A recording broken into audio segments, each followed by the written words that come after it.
Buen día, profesor. Mm, Somos de la Universidad Iberoamericana de aquí de Piales Nariño, Facultad de Derecho, de la materia de Ética Jurídica, dirigido al profesor Juan Ureña. Mi nombre es Iván Gabriel Muñoz y mi compañero Juan Carlos Lucero Bravo.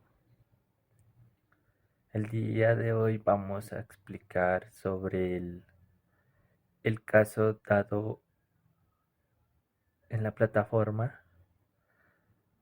Diría que en este caso se presenta una situación compleja en la que el juez de un tribunal de una ciudad de Colombia ha sido denunciado ante el Consejo Superior de la Judicatura por las presuntas conductas irregulares en el ejercicio de sus funciones. El juez Pablo habría sido negligente en el tratamiento de un caso de violencia doméstica, lo que habría puesto en riesgo la vida de la víctima. Pues analizamos un poco este caso, pues la mayoría pues diría, y pues tendría que venir los valores éticos, los cuales son la justicia. En este caso, la justicia es un valor fundamental en el sistema jurídico y en este caso se cuestiona si el juez Pablo actuó con justicia al permitir que el agresor quedara en libertad condicional sin que las medidas de protección necesarias para la víctima. La otra también sería la protección a la víctima. La protección a la víctima es un valor importante en los casos de violencia doméstica.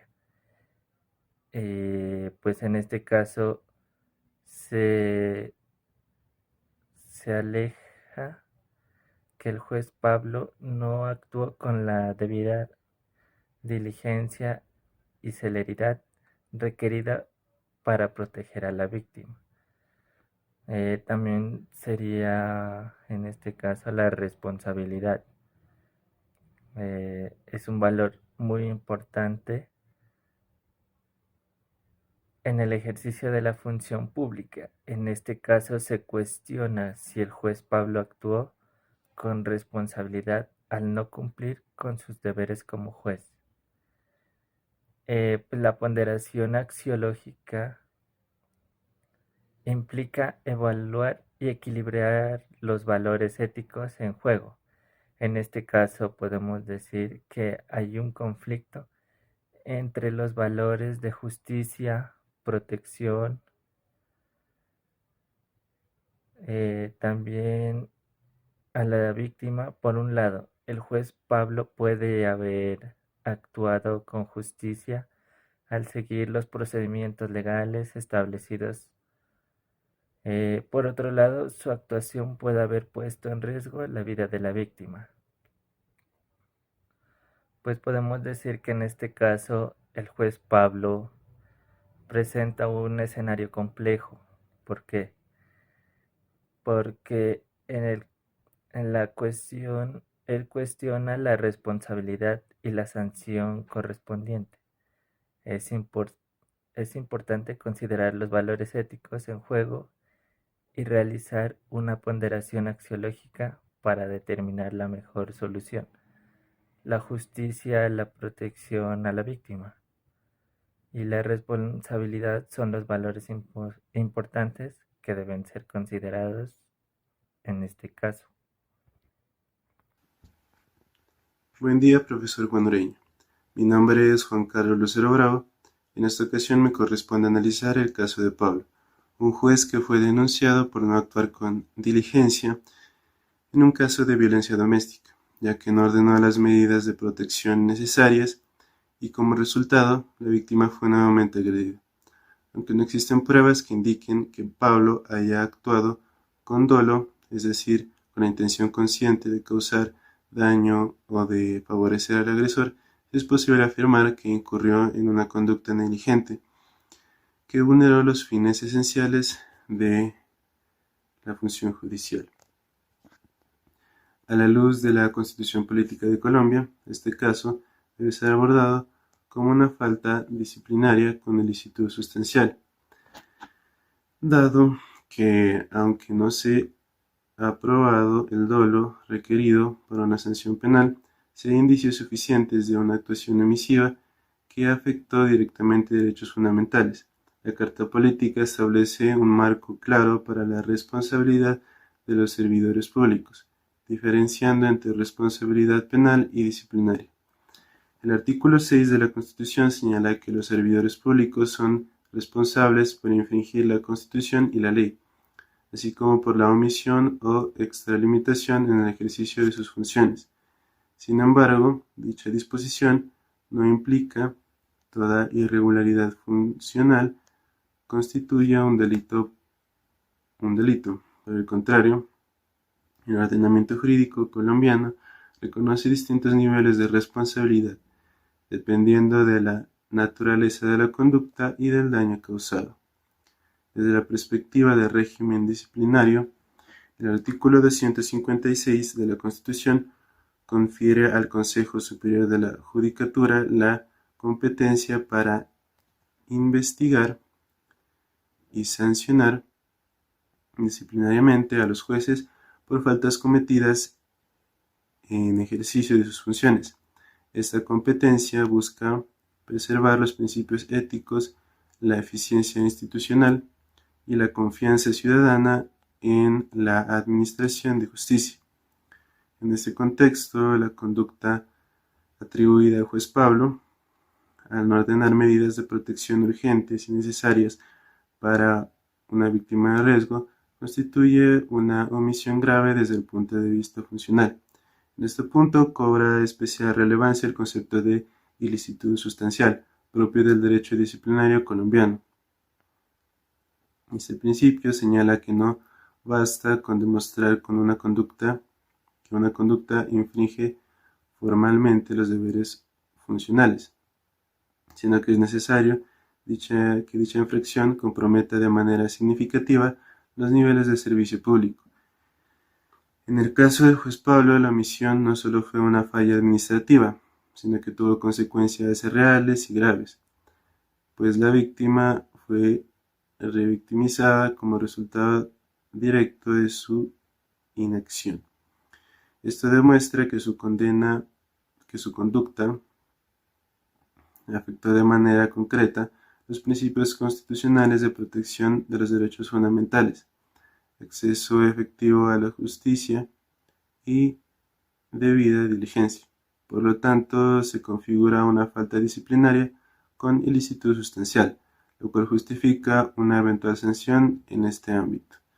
En contraste, el derecho penal colombiano, regido por los principios de legalidad, tipicidad, culpabilidad y debido proceso, todos recogidos en el artículo 29 de la Constitución, exige la plena configuración de los elementos del tipo penal para que se pueda atribuir responsabilidad penal. En este caso, la figura que podrá considerarse es el prevaricato por omisión, conforme al artículo 413 del Código Penal, que castiga a los servidores públicos que omiten actos propios de sus funciones sin justificación válida.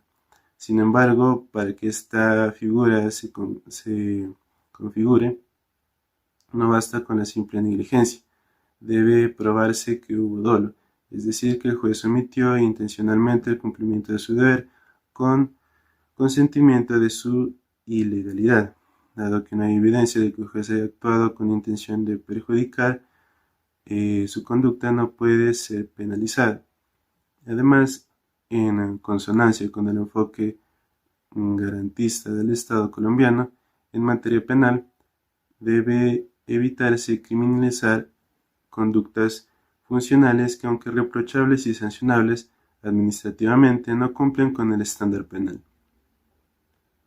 Pretender lo contrario sería implicar de forma desproporcionada el jus puniendi y violar el principio de presunción de inocencia que protege a todos los ciudadanos, incluidos los servidores públicos.